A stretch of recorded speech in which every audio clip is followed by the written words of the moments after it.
So this is a guitar lesson in Americana style techniques. We haven't spent much time in class on Americana, but I think it's useful to have some of these techniques in your back pocket because you can apply them in other genres as well. So where do we start? Ideally I should be on an acoustic guitar for this first bit because this is a style that was pretty much invented by someone called Carter. She was part of the Carter family, the first kind of stars of country music. I think she was Johnny Cash's auntie or something like that. June Carter's auntie, Johnny Cash's in-law.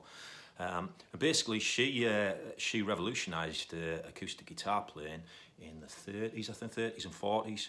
And it's not very often that we've had female guitar players who've really kind of pushed guitar playing in a new direction.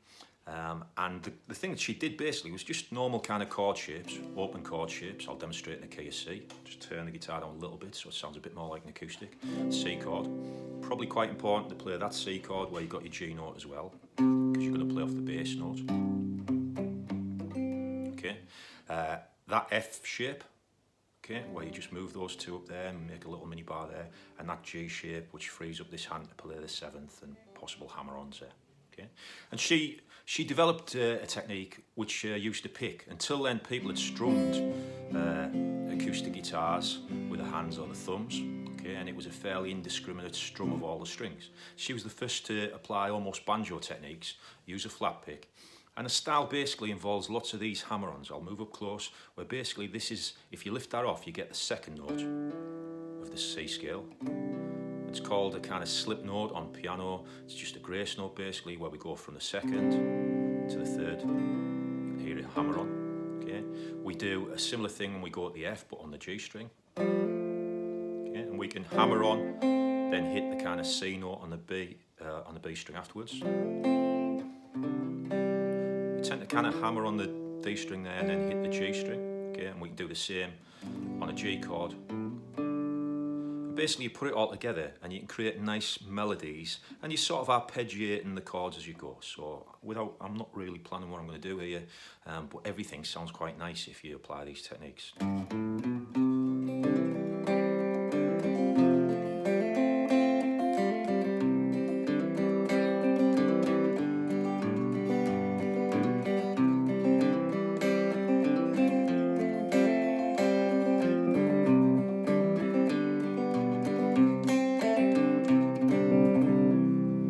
Mess around with those kind of shapes on C, F and G. It's why you'll often see guitar players in Americana stuff will often be using capos quite a lot. It's basically because the key of C is perfect for those things. So if you're in the key of E, rather than using these chords that don't have quite the same options, just put a capo on for F4. It sounds even nicer, slightly sweeter up the neck as well.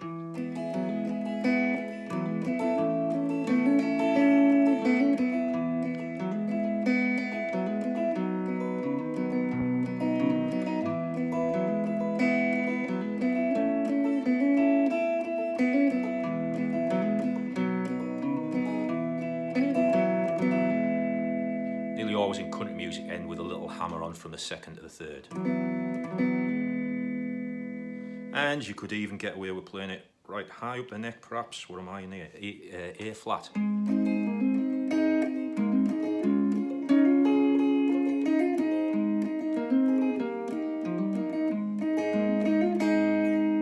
You get the idea basically. I'll just turn that off there. So experiment with that Carter style, flat picking style. If you're a fan of Bob Dylan, you'll notice that's very similar to his acoustic guitar style. He came from that tradition. I think Paul Simon from Simon and Garfunkel plays in that style as well. So it might be familiar to you. And like I said, you could apply that even to some sort of indie guitar type playing and it still kind of sound nice. So moving on from there, let's move into the Chicka-boom rhythm, okay? This is particularly credited to Luther Perkins, who played with Johnny Cash. But lots of other guitar players were doing it around Nashville, I think, okay? So we definitely need the Telecaster for this. The Telecaster's the guitar for country style picking. I'm going to put it in its most trebly position and flick that to the bridge setting. And basically, Chicka-boom playing is a rhythmic playing where this tended to be in little ensembles where you didn't have a drummer, okay? And you're at a double bass player, so you have to double the bass part, but also create a rhythm, okay? It's basically like this.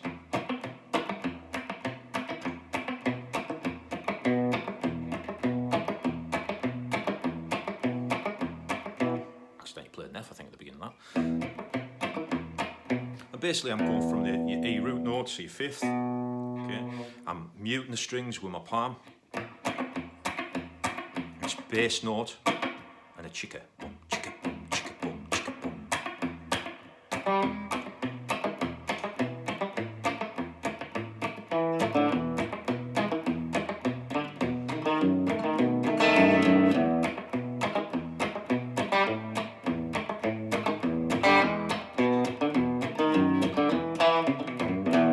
There's a little riff. And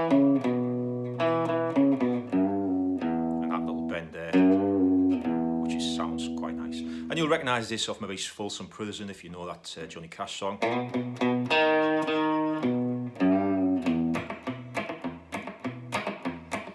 Sounds particularly good in E because you're low notes, but you could play it in the key of A, no problem. You can bar chord it.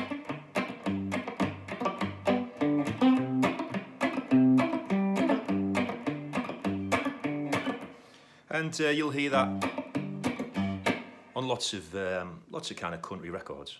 I think there was a Jake Buck song that had a sort of similar feel to this. I think he's a fan of Johnny Cash. I don't know if you're familiar with his work. So, where do you go from there? Then you have guitar players, particularly like James Burton, who played with Elvis for a while, and lots of session players in Nashville who played what was called a chicken picking style. Okay, and there's a few things to this. Mainly going to be on the treble strings. I'm going to put my pick down and use a thumb and finger claw hammer.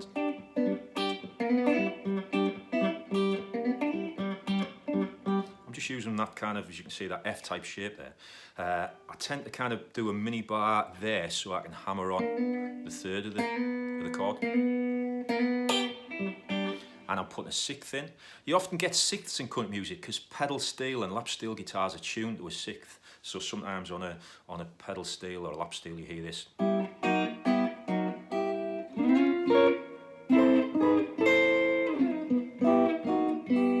Sort of sound, it's because they're tuned to an open sixth chord. So we're going to hammer on the sixth, okay? I'm going to play this sixth. The key thing here is get a very percussive style. You kind of almost looking at the strings. I think that's why it sort of gives the sound of the chicken. That's where it comes from, I think. And we're going to have a very light touch. We're not going to press it down all the way, and we're going to keep kind of hammering off on and off the strings like that to get just a lighter kind of attack, so it's very muted and staccato. Okay.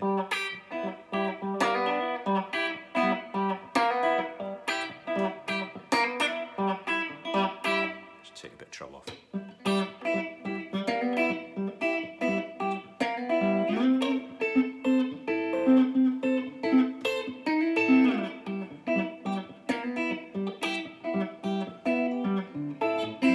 Occasionally doing ninths.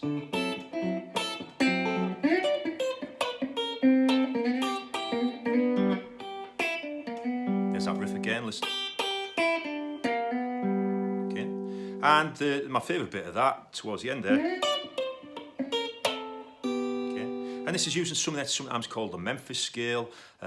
You hear it in soul music as well. You hear it in the guy from the Kooks favours a lot of this stuff. So it's worth knowing this kind of scale anyway. You might already know it. And basically, we're only going to play the G string and the E string at the top. And the techniques form from having the third of the chord and the root at the top. So there's our shape on the G. Okay. Then I tend to move into that shape. Okay, we can move it up a fret. Get the flattened versions of those notes. And basically that and that are just inversions of a G chord. That's the third and the first. That's the fifth and the third. And in between, you've got these grace notes. So that's in G. Move it up to C. D.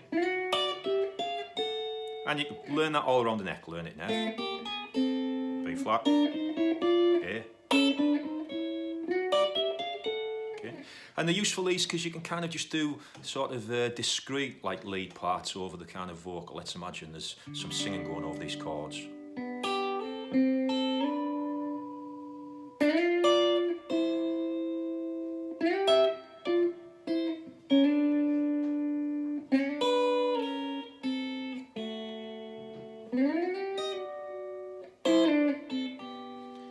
recognise it perhaps as the opening guitar riff from Brown Eyed Girl by Van Morrison.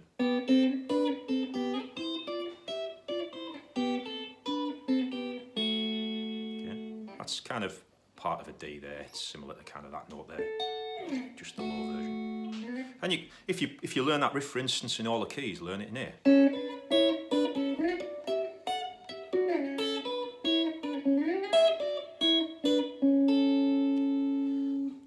G's particularly nice because then you can do this downward thing, and all I did, I went. But I'm sliding into a lot of the notes to get the flattened version first. Or you can hammer. And then just kind of play it slightly lighter with a bit more pull on your on your right hand.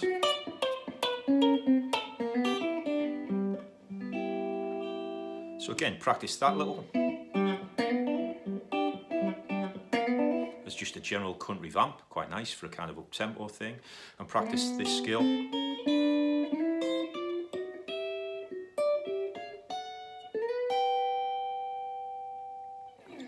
And final thing I'm going to show you is where we try and imitate a little bit of what a pedal steel does on a conventional guitar. So you've got pedals on a pedal steel, believe it or not, and what the pedals are sometimes doing is, I think if you let the pedal up, what happens is you have that note sounding, but then as you let the pedal up, it slides up to the third of the chord.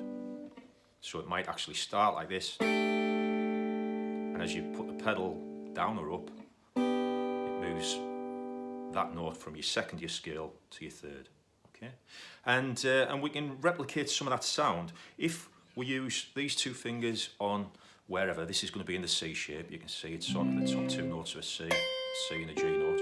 Okay, and I'm going to put the middle finger on the G string. I'm going to use my first finger to just give it more power on the bend up. So I'm going to bend this G string up quite high, and I find putting both fingers on the G string gives you more kind of leverage, okay? And what we do is,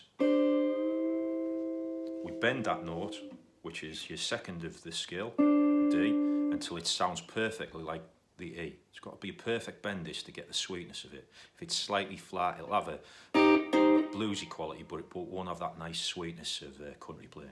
So listen for it again. That was rubbish. And you just got to use your ears to kind of tell you when you're hitting it. And that shape again can move all the way up the neck. It's harder to bend down here. In theory you can do it in G, but it's quite a bend. I've got slightly thicker strings on this guitar. Nice, the further up the neck you get, the easier it gets. And then you can do little arpeggios like.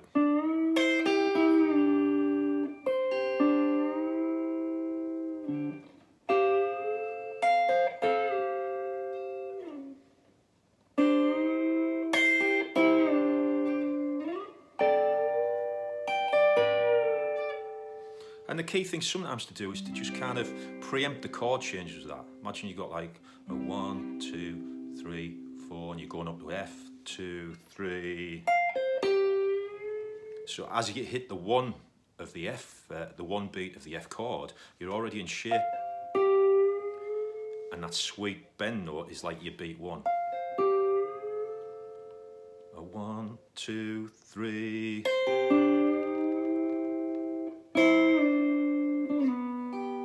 Combine it with the Memphis scale.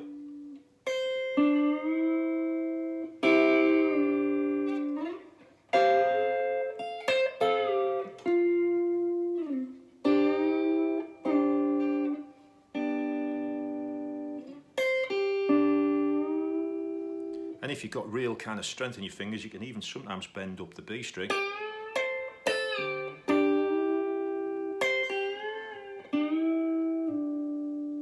Sounds nice with lots of reverb on. Try and give it a bit more reverb and just a little bit more oomph.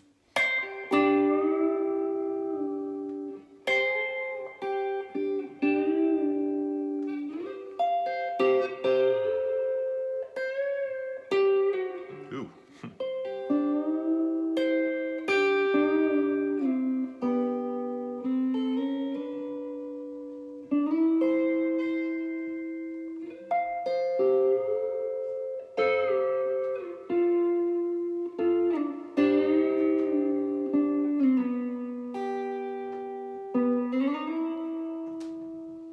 So, mess around with these shapes. And like I said, they can be used in other genres as well. They're just great techniques.